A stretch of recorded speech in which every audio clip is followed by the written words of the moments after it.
I feel confident now, you know. Was the mouse not working? The first year, at least out there, was a really wet year, and so like 2019, I couldn't really. And you get saved into the it. field Or to prep work. We're planting anything until like way into May. You know. Since then, I've always tried to kind of Thanks.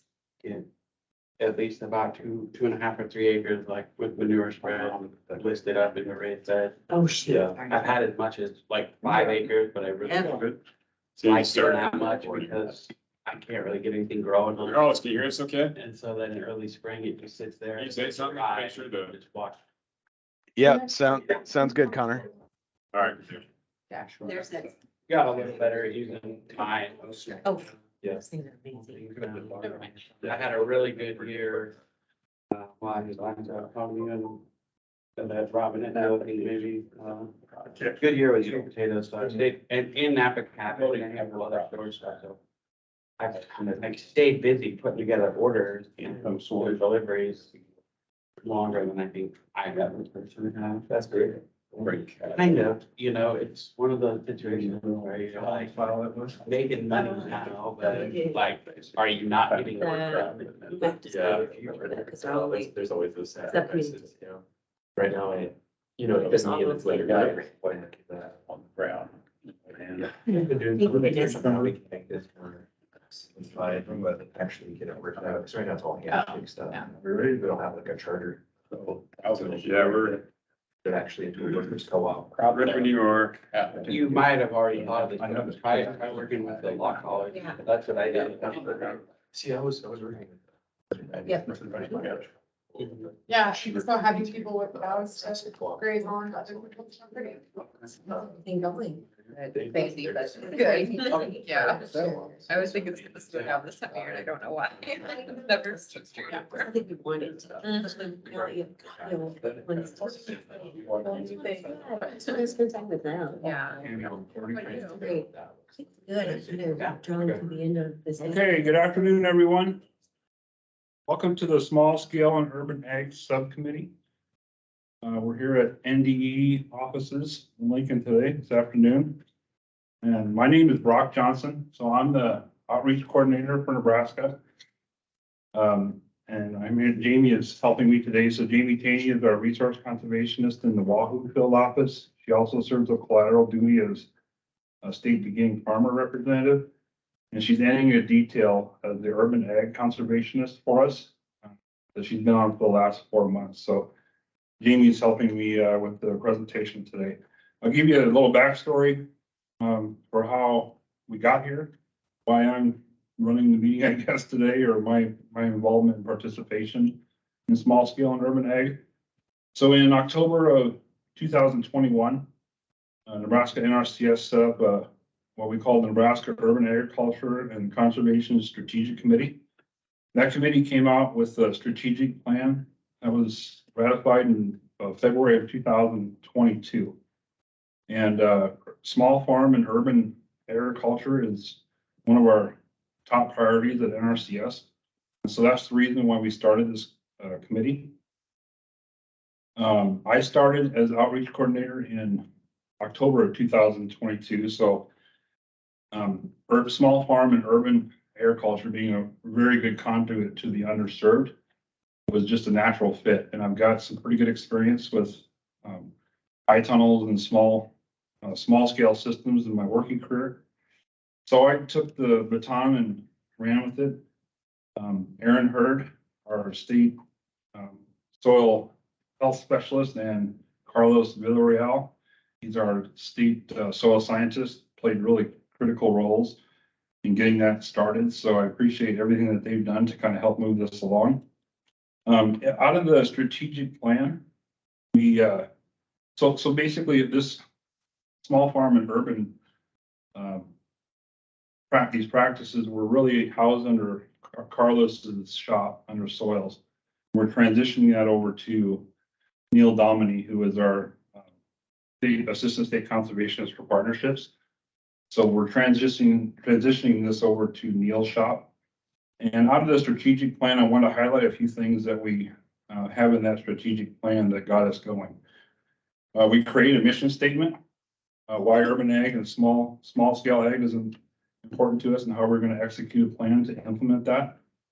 The history of small farm or small scale and urban. It was set up to recruit people to support urban agriculture across the state. Our employee group, create a urban ag stat committee, subcommittee, which is why you're here today. So we got that set up, the stat committee in August. We had our first meeting. We drafted an urban ag charter, and then support for partners. So UNL Extension, Center for Rural Affairs, and all of our other partners establish that conduit of communication with those groups.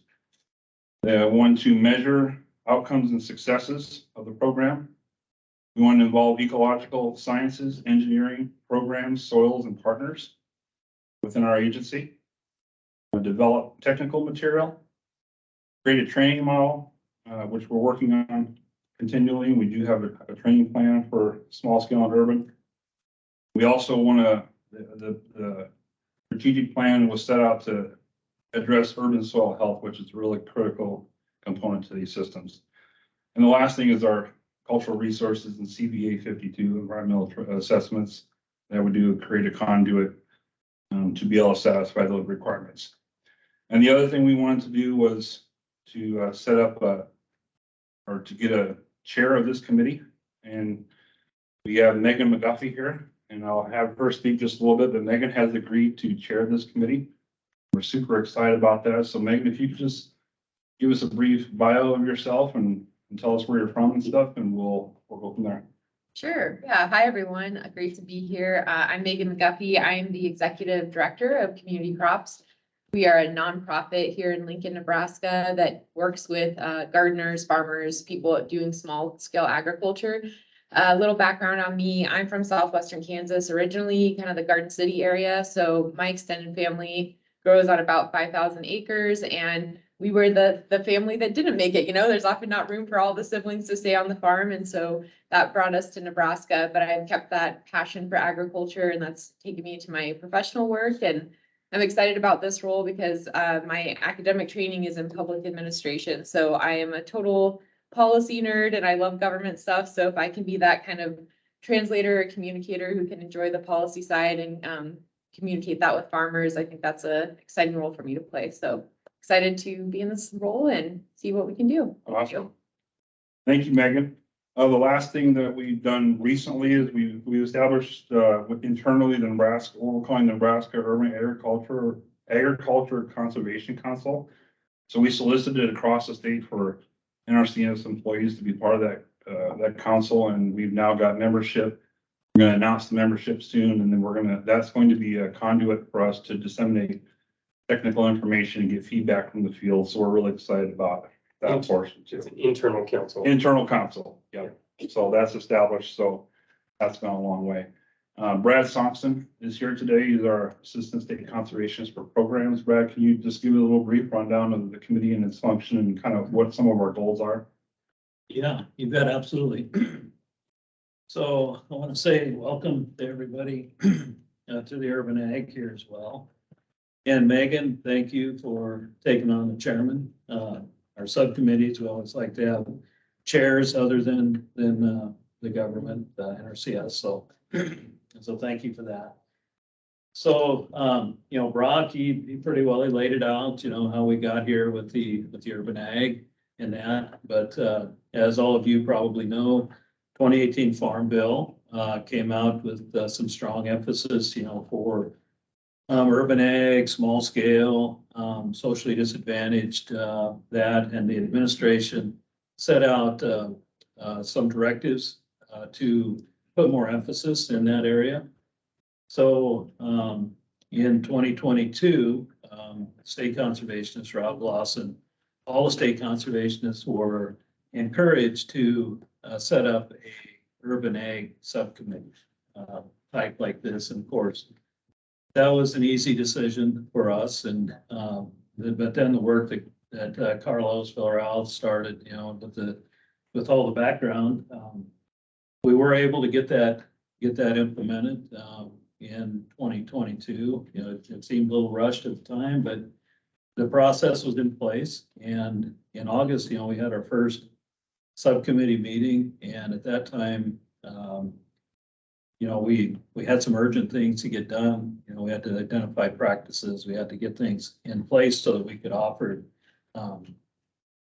this to producers in FY '23. So hopefully now we can take a step back a little bit and further refine our approach to urban ag and the whole gamut. But this is where it starts, you know, to get the input from the subcommittee, to give the advice to the state tech committee, and then to the state conservationists for whatever it might be, how we can target our funds and outreach and all of that. So I'm excited about the committee, and I'm glad that we're able to meet again. And so thank you, Megan, again, and Brock and Jamie, and Jamie's done a great job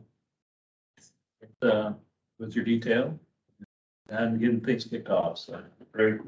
No, I don't know what's. No, go ahead. Go ahead. Would now be a good time to introduce everybody, or I don't know. We're gonna do that later. Good. Yeah, we're gonna introduce everybody later because we want to get some input from you. Like Brad said, one of the primary features of this committee is to get feedback from you. So as we go through, it's on the agenda later in the meeting here that we're gonna do introductions. So think about, and when I say comments, is we'll take any comment. This is a laid back atmosphere here at this meeting. There's nothing formal. So if you have a question, chime in. Let's try and get it answered while we're still thinking about it, of course. But in any event, be thinking about things that concerns you might have with urban ag, or your affiliation with some things you'd like to see. Think about that as we go to the meeting here. We'll document those things so we can take that information and use it.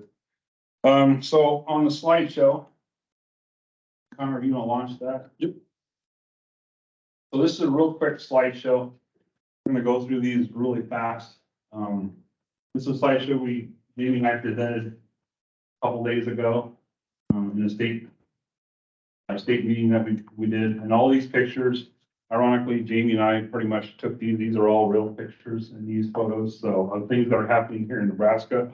What I found after a 25-year career in NRCS, working in field offices, I'm just amazed every day at the things that are going on right around me that I never knew existed. And Brad mentioned this, there's a lot of energy right now in small scale and urban farms. And I'm just really excited to say that we're part of this now and that we can really move this agenda forward. So just some real quick objectives. Small scale and urban ag backstory, I kind of gave that already. Urban ag subcommittee. I said all that, or we talked about all that already today. We're going to talk about the micro practice list, assisting all eligible participants in Nebraska, employee training, urban ag, and conservation council. We spoke about that. Create and promote urban ag program for partners. And I'll continue through the agenda as we go. This photo is from Rogers, Nebraska, a farm that we participated with right in the town of Rogers, Nebraska. So that's some lettuce, and there's some spinach in there that he's growing last year for a farmer's market. This is Beaver's produce. This is Andrew Beavers from Rogers. So Brad mentioned this, the 2018 Farm Bill on the map on the right. You can see a farm that you don't think of as a traditional farm. Rogers has a population of 104 people. Andrew Beavers came to us as part of the pandemic in 2020 in the spring, and just said he got a large garden. Didn't think he was a farmer. I met him at the farmer's market there in Schuyler. One thing led to another. He got a farm number. And so if you see that little square on the right on the map, that's a farm. It's not what you think of as a farm, but that farm is eligible for every benefit that USDA has to offer. So participation with Farm Service Agency programs, disaster programs, the Risk Management Agency has whole farm policies now for vegetable growers. So it's a full-fledged, fully operating farm. Here's some pictures of his outside grow areas. He's got 5 high tunnels currently. He quit his full-time job working as did drafting for the Department of Roads. Food full-time now for a living. And we did a video shoot in the upper right-hand corner. You'll see a video production that Jamie and I shot with Brody Vanderspross. in Grand Island. And we're gonna have that video, we'll release that to this group here probably in the first part of January. Jamie, you wanna speak about this slide? Sure. So we wanted to, what we told our employees is we want to have a one-stop shop. So we are going to have a repository where we will put some of these. These are all from our Office of Urban Ag and Innovative Production. So great advocation for USDA's programs, whether it's NRCS, FSA, RMA, and rural development, kind of all housed with under USDA. So we'll be providing those, but these are all available, I believe, maybe through farmers.gov, which is also a public website. So that's all on that, yes.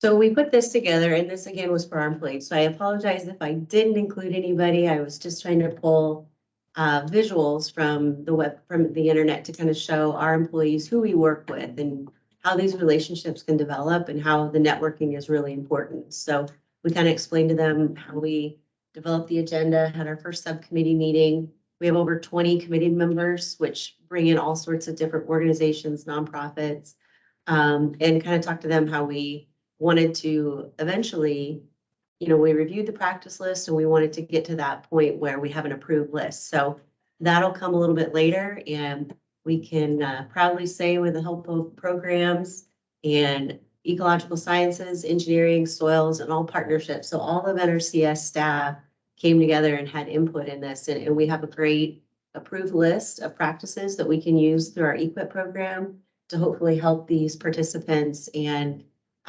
with infrastructure management items and really get their small operations up and running for them.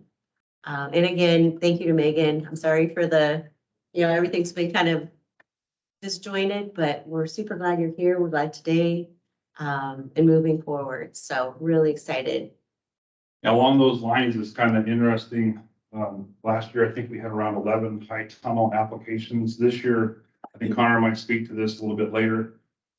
Connor's established a fund code that's specifically for small scale and urban farming. So we're changing, we have a practice list Jamie's going to speak to in a little bit about expanding the practice list for this, but I think we're going to have we won't know till probably a week or so from now, or maybe 2 weeks, but we could easily have 50 or 60 applications in this initial sign up period that Brad talked about. So we're super excited about that. My job as outreach coordinator is to engage with the underserved. So we use definitions like socially disadvantaged, and you see that on the right. These are some groups that I'm making serious strides in connecting closer to. We also have benefits to our programs for a limited resource, beginning farmer, rancher, veteran, women, disabled, especially crop, and then innovative ag is another segment of what we do that we can increase the types of participation we have with innovative practices. So where we might not have a specific practice for hydroponics, maybe if that's something that we want to do as a committee, this is a great outlet to get that information to our leadership so we can bring that forward and maybe have that as another practice in the future. The photo on the left is from Omaha Permaculture. That's beekeeper Elia. She's got, they create about 5 gallons of honey. That's all distributed locally around Omaha Permaculture. Permaculture, community gardens are all types of enterprises that we can participate with today. The sign on the right, I think, is Megan.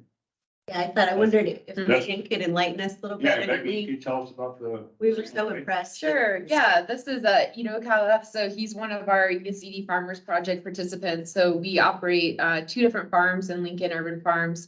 One is right nearby here, Air Park Farm, but the other that we've had a lot longer is Prairie Pines. And so this is where people for up to 5 years can kind of get their start in agriculture, either for the first time or for the first time in the US. And so a large number of our participants are from the Yazidi community, which is in northern Iraq, but they have deep agricultural ties and knowledge, and they're rebuilding their businesses and their cultural foodways here in the US. So great contributors. And Ito's, I think, coming into his 4th year now and is a really excellent farmer.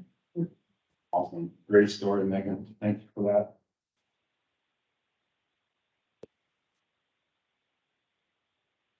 Right. There we go. Food accessibility, so traditionally, our traditional customers we always work with might be a rancher out west or a corn and soybean farmer here in eastern Nebraska. These are some of the things that our administration right now wants to address. And we learned this through the pandemic, that supply chain issues, trucking is an issue sometimes, but these are the issues on the right that we are now talking and entering into our vocabulary in the field offices. So food security, food scarcity, food deserts, food sovereignty programs. These are all things that our programs are intended to serve, and that's what we're going to do. So within the food sovereignty program, you may have culturally relevant foods. I mean, Nebraska is a very diverse cultural state, so that's an important issue.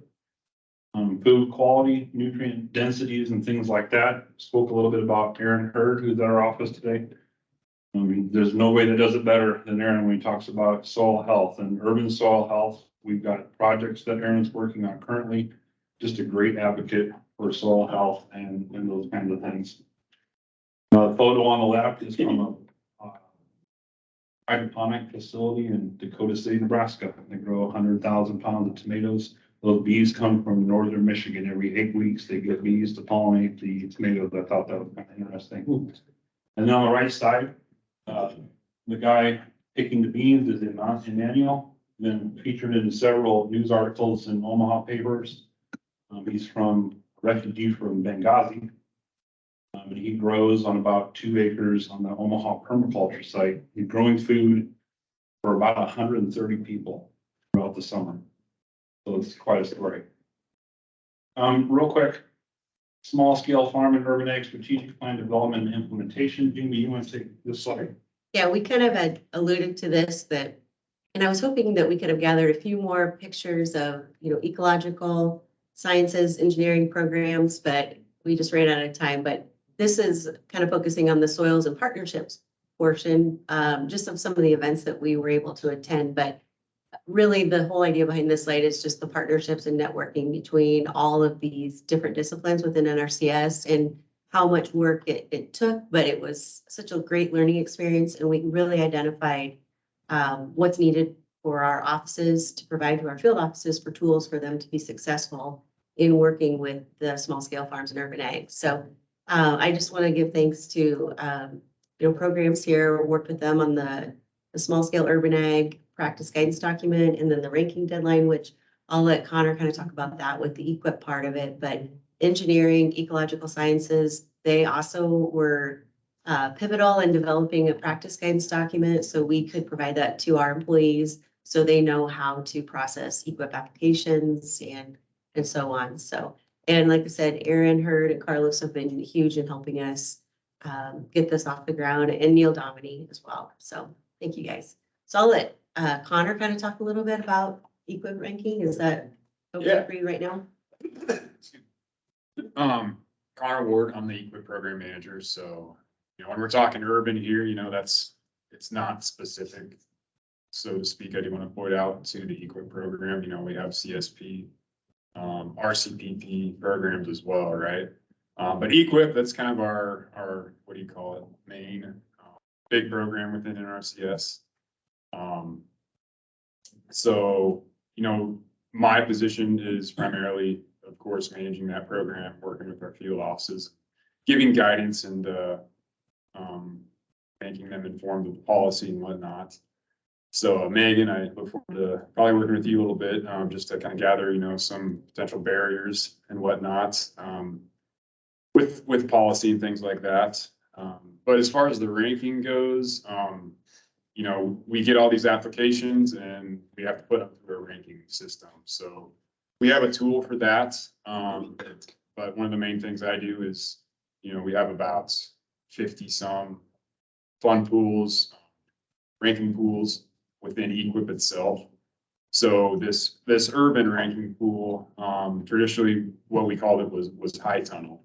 But now, we've got the urban and small scale ag practices that, we're focusing more now on the micro practices that could potentially go in under those high tunnels, and outside of high tunnels as well. But just to kind of give you some background on the ranking, whatnot, that's that's where we're transitioning to, right? So, I'm here today and I'm part of the subcommittee because I need to know the resource concerns, the priorities, so that I can build an effective ranking pool essentially in the end, so that we, prioritize the types of applications and concerns that we're after for small scale ag. So, share your ideas, thoughts, anything helps as far as, how and what to be prioritized for this specific pool. So,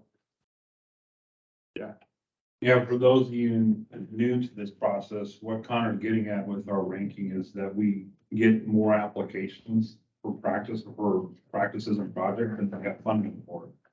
So that ranking process helps us bring the cream to the top, so to speak. So this committee can influence that greatly. So if you think, for example, proximity to a food desert, there's food desert maps that USDA puts together. If you think that's a higher priority than someone growing cut flowers in a high tunnel, then you can have input on that. I wanted to give you some of those ideas of ranking type questions that might help facilitate us pre-approving applications. So. yeah, that's a good point. I mean, that's why we have ranking, right? We traditionally can't fund all the applications that we receive with the current funds we receive. As of right now through EQIP. And it's a good thing to point out, if we haven't yet, this is EQIP itself and all of our programs are supposed to be a locally driven process. So we take groups like this, we take their input seriously. And in the end, we try and get after the priorities and the concerns of a group like this. So. And I think in the next quarter would be kind of the optimal time to review those 2024 ranking questions. We've got a set that we put together from like a national pool that we kind of observed and cherry picked. And so we can look at those and then strategize based on our funding this year and how that went, as well as just feedback from you all. And so while we probably won't review those ranking questions today, but that can go on our next quarter's agenda and really be a highlight of one of the functions of this group. Just your input on, number one, what's our priority resource concern? Is that soil erosion? Is that soil health? Is that pest control? And then also those social priorities that could be like the food desert proximity or access to land or things that we can prioritize. Beginning farmers can get a priority in different ways to score one application over another. And that'll be a good time next quarter and whatnot, because we will have gone through our ranking deadline at that point. And I can maybe bring some data on the types of applications we funded, what practices we funded, and then we can look at that data from there and kind of determine if we're heading in the right direction or we want to shift or whatnot. So yeah. Yeah, those are all great points. And so the longer, a lot of you are hearing this vocabulary and some of this terminology for the first time. So don't get discouraged about that. The longer, it's just like anything else, the longer you hear about these things, the more you'll learn and be able to understand them. Rock, you want me to talk about this one? Yeah, go ahead. So back to kind of the meat and potatoes, so to speak, of the EQIP program, as well as CSP, and we'll just use EQIP for example right now, since we're in the throes of that. But these are part of the approved practice list that we had come up with for small scale and urban agriculture. So what we wanted to point out, and there's just a couple examples, and then we'll kind of bring up the whole list and I'll show you some differences there. But the main thing with these practices is it's an economy of scale. So units of measure are a little bit different. They're smaller than our typical situation, like for instance, cover crops. Usually on a traditional farm, we're working with acres and we have a maximum amount of acres typically based off the payment rate, where this is going to be brought down to a square footage size. So it's a little bit more scalable for some of the producers that we're trying to encourage to work with us. The second component of these practices, we have seen, and this is where you all come in and we really need your expertise, where we may need a third-party resource. I believe we've talked to Sam Wortman about this, and Aaron heard in our conversations that we may be really good at corn, soybean, wheat rotation, but we are not the experts and we don't have a standard necessarily or specification for vegetable crop rotations. We're not going to be able to probably provide the best information for somebody with carrots and tomatoes and so forth and spinach. So what does that look like? Tree pruning as well. We're going to look to a third party for a resource on that, whether it's NEB guides or published documents. Kind of on the same token, if you refer to engineering practices, we're going to use manufacturer specifications. So that way with small scale, we can go through maybe some kits for micro irrigation, and we can just give those to our employees and say, instead of reinventing the wheel, redesigning, our engineering staff has already kind of taken that on, and they're giving our field offices tools to work with. And then the third part of the practices on this list is their existing practices, but maybe a new idea. So we've always worked with high tunnels or have for some time now, but now we're introducing some scenarios with a small high tunnels with gutters, maybe even the low tunnel, like as Megan took us through Prairie Pines, and she had several farmers that had the low tunnels, which is on the bottom. And then they even had a Caterpillar, which I don't think was up and running at the time, but We rebuilt it and it got hit by another windstorm. We rebuilt it again. It's fine. the Caterpillar tunnel is just so intriguing to me. So you can plant something and that really feels like it fits the 328. And I don't have that incorrectly on there. I apologize. It's supposed to be a conservation crop rotation, not conservation cover. But I also wanted to point out on the top left, we took that at UNL at Raising Nebraska, and that is safflower. So it's used as a cover crop, but I also thought at that point in time, it was a really cool kind of cut flower. So I think this whole point being just thinking outside the box, we have a lot of new customers, a lot of potential. And then the upper right was a flower farmer. It was West Mill Flower Farm by Raymond. And she is also using like a weed mat there for pest management and just erosion control, things like that. So we're just really opening our minds to new and existing practices. And are you gonna more like review the complete practice lists? Yep, so the next slide, yes, thank you, Erin. So this practice, we'll go through the ecological sciences, and I have them pretty much paired in two groups. This first group here are practices that we already service, and we're fairly prepared to service with our standards and specification. These are things we do, but again, on the right, it's just a smaller scale. Acres, maybe not so much on the first two, but if you go to the left, it talks about specifically for small scale farms. So we have brush management, herbaceous weed treatment, pest management, conservation cover for pollinators, no-till cover crops, and then your typical windbreaks, fences. And some of those we're clarifying those specifics as well, because is it fencing for keeping animals out, fences for keeping animals in? So those are still, I feel like some conversations we're still gonna kind of hone in on. Field borders, wildlife habitat planting, tree and shrub prep, along with the tree and shrub establishment, and pasture and hay planting, prescribed grazing, and soil carbon amendment, which includes that. Seems like a very popular with the biochar. So excited to hear lots about that. I know Tim Renna and his groups have all been working hard with working with folks, and Sam too. So we're excited to see how that pans out. Go ahead, Connor. One thing that I would say is, as you see this list, you think of somebody that you know that's like a specialist in crop rotations. Yes, thanks. Like, we're gonna try and connect probably with an extension educator, somebody that, that's part of their job is advising that. And Dr. Sam Morgan is really great at that. But if you see something else on here that you think, well, I know somebody that's doing that, we'd love to connect with them, because maybe we could partner for many of the first times and help advise our customers that are interested in those opportunities. Because just because I don't know how to plan a trail and walkway doesn't mean that I shouldn't be willing to enter a contract with a participant that wants to do it. I should walk with them to learn how to implement a trail and walkway and find a resource to fill that void of information. And that's a really good point here. And this list actually kind of encompasses those practices that we really are going to need some assistance on. Somebody who is that expert in their realm, cover crop even. Cover crop with vegetables looks different than cover crop with commodity crops. And critical area planting, permanent cover, maybe there's some different ideas there. The stormwater runoff with our rain gardens. We have a picture later, Brock will kind of show.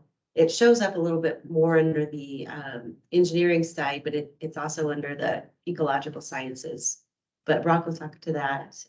Nutrient management, pest management, again, very different than our normal crop rotation systems.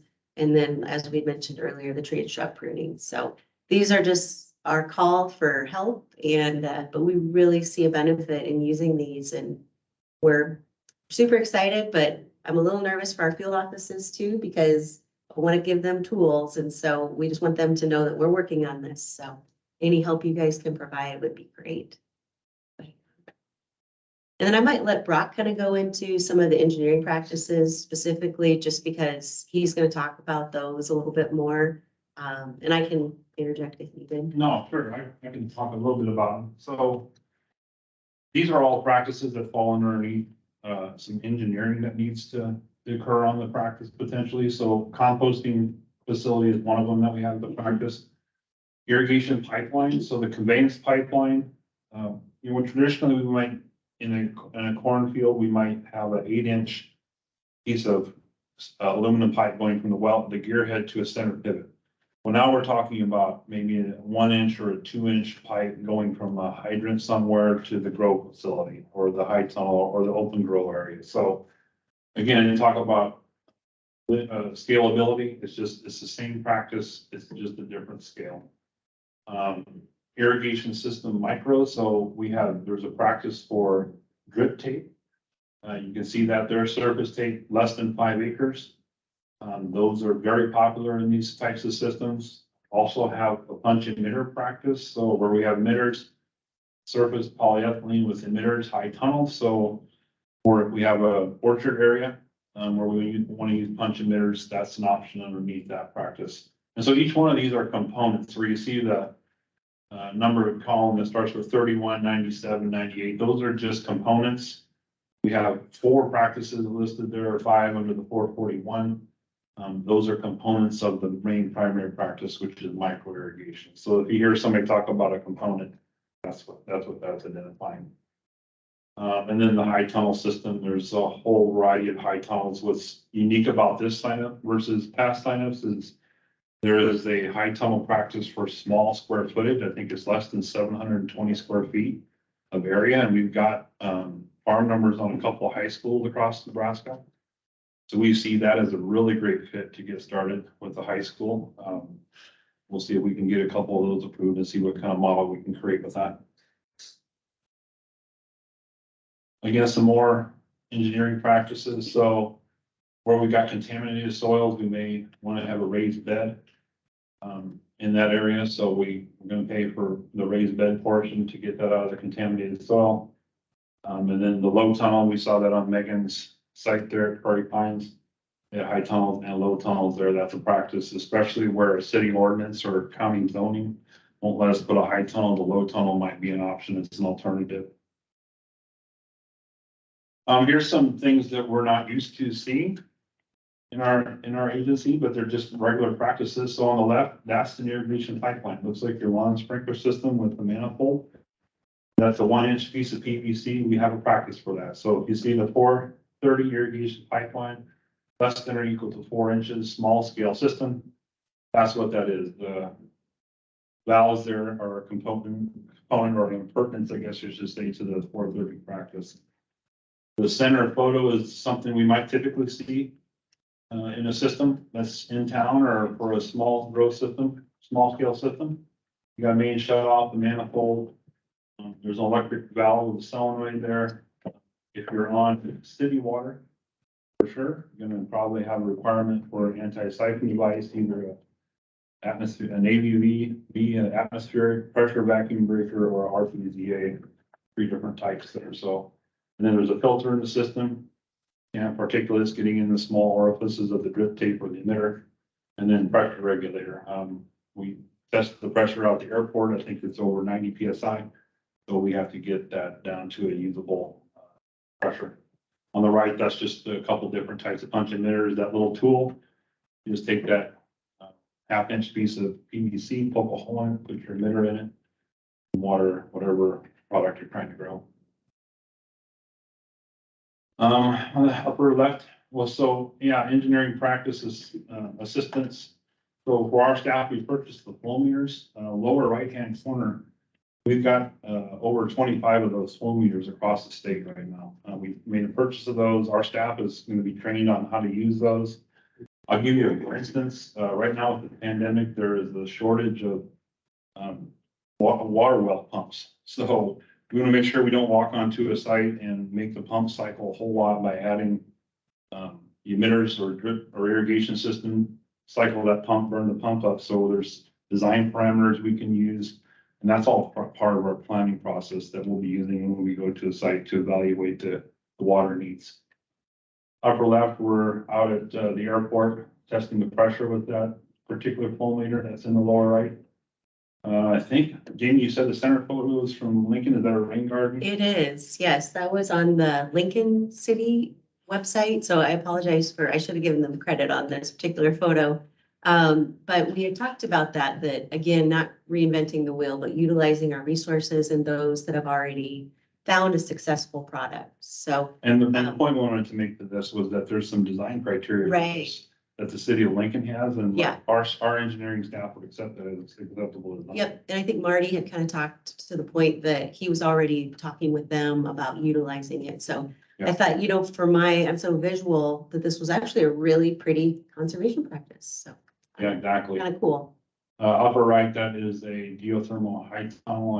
I believe, is this the one by Wakefield? This one's actually in Morris Bluff. Morris Bluff, okay. Yep, and he was pretty new to get started with this particular one, so it was kind of a lot going on in that, but obviously we can't cost share on the geothermal right now, but that goes back to that innovative production side that Rock and Aaron were talking about, that it's something that, maybe right not now, but we can look towards the future. But right now, we actually can provide some service with, if you see the hose in there, we tell our employees, it always has to have 2 years of irrigation history.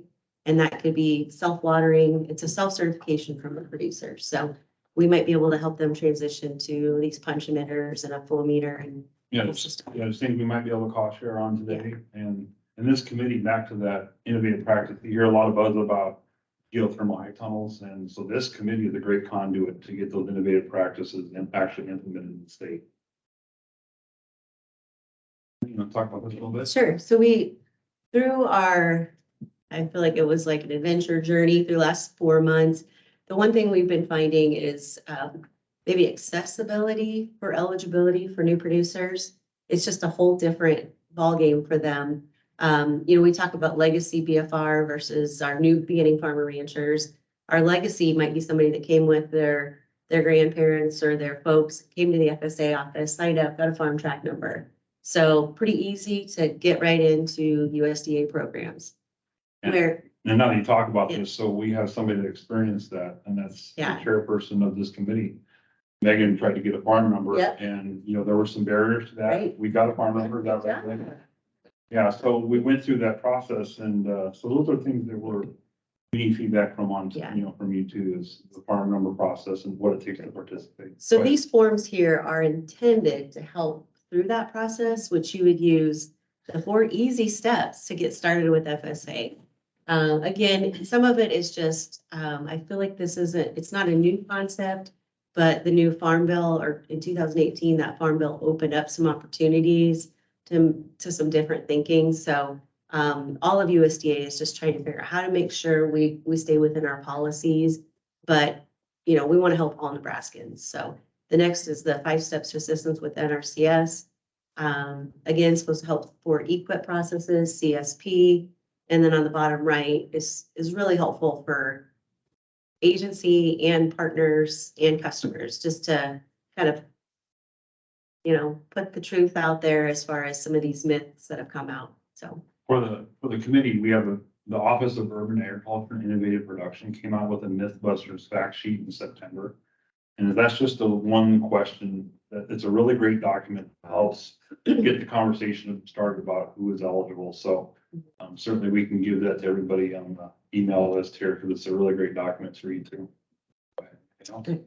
No, that covers it. So,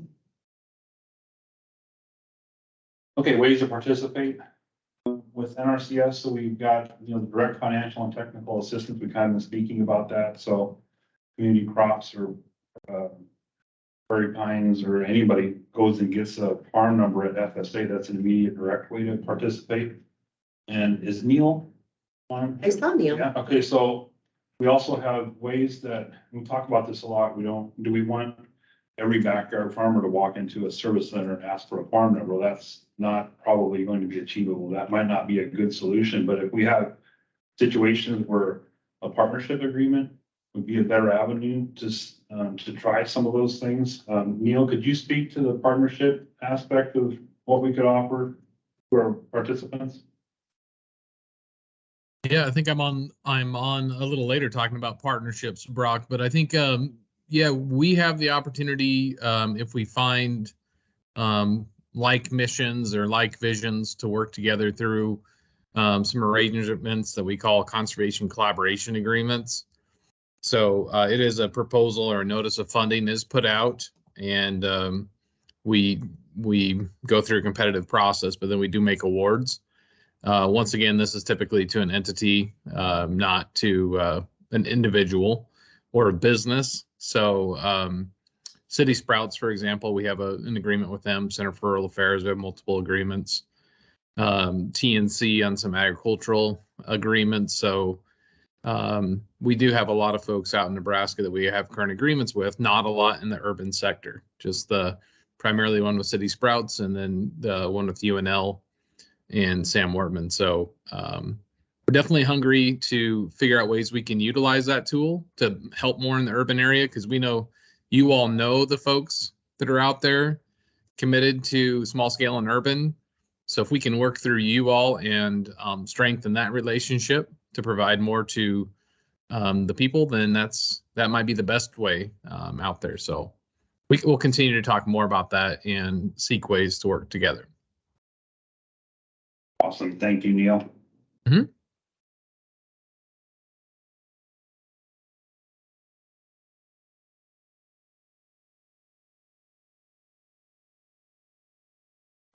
Skip ahead here. Sorry, Brock, I don't know why That's all it right. takes us way back. There's not too many left, so. Also, these are, we list some places where there's a lot of interest right now and where the food is coming from, right? I've given lots of presentations in lots of communities across the state in the last 9 months, and your local food pantry is a great place to start, especially for the underserved. So churches are a great place, but I just listed these to kind of spark some interest in what might be. I saw Tim Rennes on.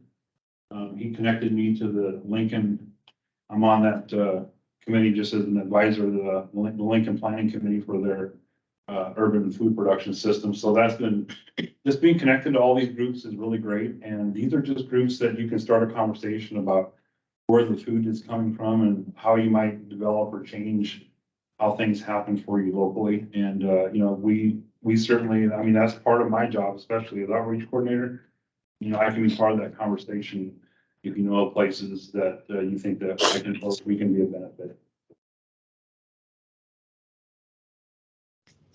Okay, so this is an internal committee that we started, and I guess we'll go back to Neil on this if he kind of wants to give us a update that we solicited for the Urban Agriculture and Conservation Council. Neil, can you give us just a real brief update of where we're at on that and how that's going to function? Yeah, just so the subcommittee knows, NRCS does this quite often, where we'll pool a group of internal employees to help us with kind of vision on what do we need to help applications at the field level. So this again is a group of folks that are representing our field level, that'll help us get perspective from the local field offices on what the concerns are and what kind of help they need. So We'll be announcing this here probably before the holidays, to have that council together. And then that'll help us with our internal perspective and getting the word out more about urban and small scale opportunities, even within our internal processes. Awesome. And then you're on the agenda for the future of the small scale urban ag position. You want to speak to that just a little bit? Yes. It's a good thing I'm flexible, right, Brock? Jumping in and No. jumping out. No, first of all, sorry everybody. My goal was to be there in person today, and my 9-year-old decided he was going to get sick this morning, so I'm not attending, and he's here at home. So yeah, we are in the process of advertising for an urban conservationist position, which is exciting for us. It's a new position. Jamie Taney there in the room did a detail on the position and did a great job with it. Good enough job that we've decided that we need this type of position to help with connecting all the folks that you see in the room and on the call today, to continue help with what USDA can do and how we fit into what you all do. So we're excited for the position. Crystal ball, it'll probably come out right after the first of the year is my guess. But that has to go through our HR national process. So sometimes that takes a little bit, but I'm hopeful that it will not take as long as it used to. So super excited about that, to have that position help guide us. And in the interim, you want to talk about the new detail lead for urban? I think Jason might be on the call, and you want to talk about him just a second and how that's going to work? Yes. So when we solicited for the detail in the beginning, we actually had 4 or 5 people that showed interest. We selected Jamie to take on the detail for the first 120 days. And recently we offered a continuation of the detail to Jason McCauley. He's a resource conservationist for us up in the Dakota City field office. So he's going to come on board probably January 2nd, just after the first of the year. And he'll work on that detail until we get the new position full-time hired. We don't want to lose momentum that you've all created in the room with USDA. And we know not if you don't have a point person, sometimes we lose focus and we lose energy. So our goal is to route Jason into it just to keep it chugging. And when the new person gets on board, then we'll pass the baton on to them, and then we'll have someone that's committed fully to small scale and urban opportunities. Awesome. Thank you, Neil. You bet.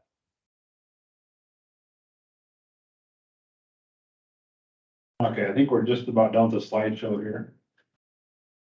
While you're going through that, Brock, I just wanted to give a plug in and thank Neil, especially as my temporary supervisor. He was very open to Brock and I bringing new ideas, and I do feel like he helped keep us grounded, which was needed at times, but he was always supportive, and I really appreciate that because I feel like he let us open some new doors and opportunities, and I had a blast. And everybody here and online who I got to meet, and I'm super thankful for your time, and I just really appreciate all these experiences. So look forward to continuing to work as I hope I'll give a little insight. I think I'm on the Urban Ag Council. So. Yes, very good chance. Yeah, but that is a good point. And, obviously making a full-time position, it just shows leadership's commitment to this. So that's just really exciting too. Jamie, you want to talk about this real fast or? Yeah, so just kind of today, I mean, you all, we kind of showed this on previous slides, but these are all of the folks, whether they're on the subcommittee or maybe people that we've connected with along our way these last 4 months.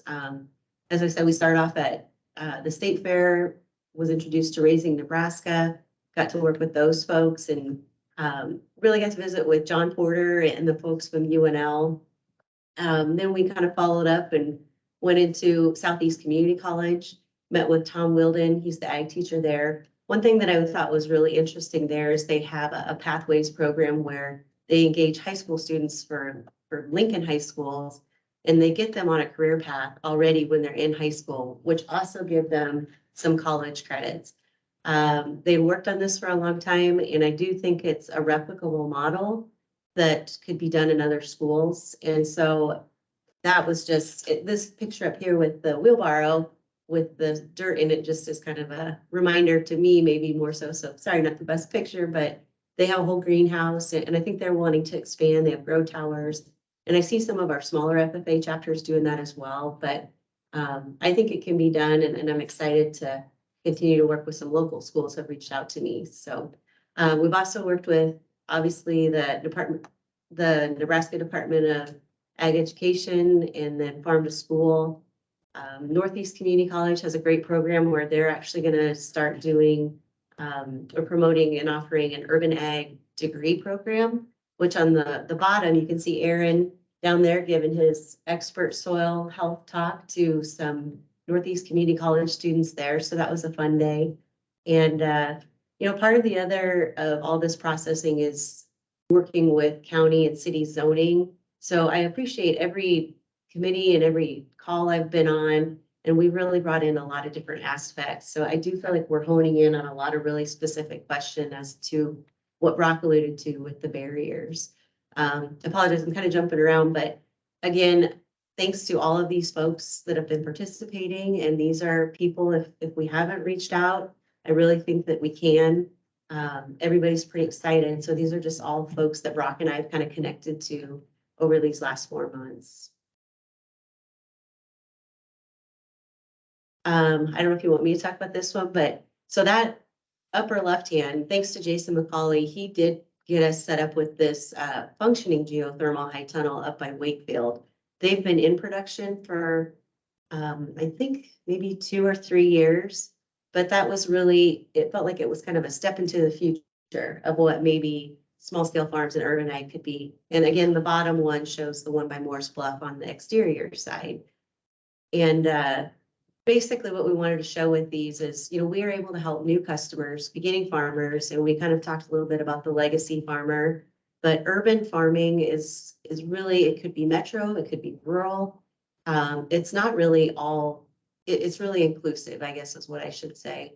And basically it's a return on your investment, a scale of economy. Brock often talks about Andrew Beavers, the $5,200 contract that we gave him for growing his operation and getting a high tunnel, changed his life. So that was pretty powerful. And he's utilizing these specialty crops, and he's honed in on it. He's working with other agencies. He's now able to get federal crop insurance. He's eligible for farm loans, disaster payments, and so forth.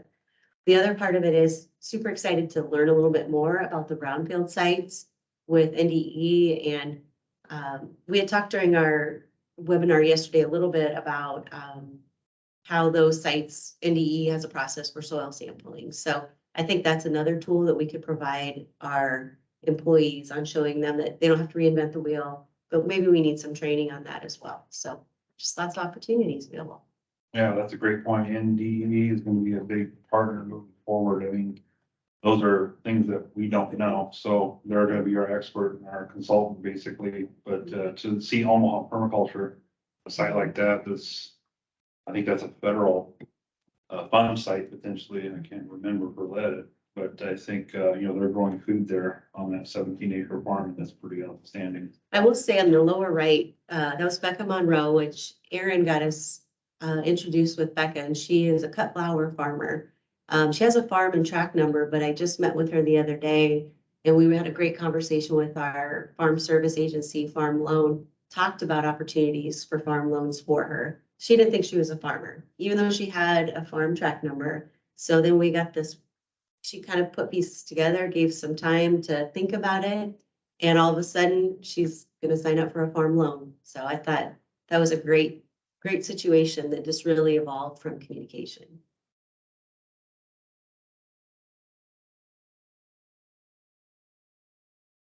In summary, we've kind of covered most of these topics repeatedly through the demonstration. So, most of this is connecting, right? Just making these connections and having discussions about the future and what the possibilities might be. So, rather than repeat myself 16 times, these are just all local pictures of places around eastern Nebraska.